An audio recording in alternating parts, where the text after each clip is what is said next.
दोस्तों, हम अपकलन के अनुप्रयोग का एक ऐसा प्रश्न करने वाले हैं जो परीक्षा की दृष्टि से अति ही महत्वपूर्ण है। तो प्रश्न है, वक्र ए वाई स्क्वायर बराबर एक्स की घात 3 के बिंदु a m square comma a m cube पर प्रवणता ज्ञात कीजिए।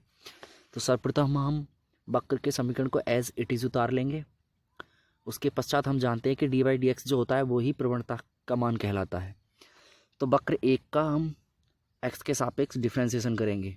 तो ए तो कांस्टेंट है, ए को हम ऐसे ही रख लेंगे और बाई स्क्वायर का 2 बाई हो जाएगा और बाई का डी वाई डी एक्स हो जाएगा और राइट पार्ट में एक्स की घात 3 का 3x स्क्वायर हो जाएगा। यहाँ से हमें केवल डी वाई डी एक्स का मान निकालना है। तो डी वाई डी एक्स बराबर हो जाएगा 3x स्क्वायर बटे ये 2a बाई अपॉन में चला जाएगा उधर।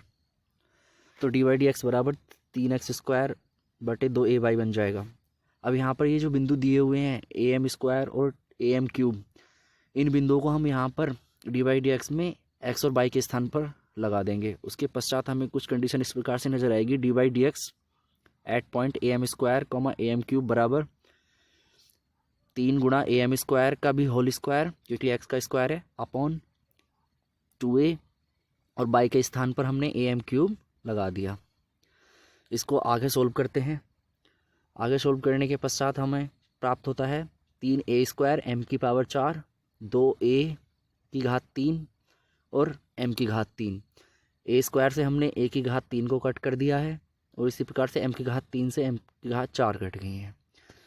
तो प्रश्न बचा है d y d x at point a m square comma a m cube बराबर 3m बटे 2a और प्रवणता बराबर 3m बटे 2a। इस प्रकार से हम अपना आंसर निकाल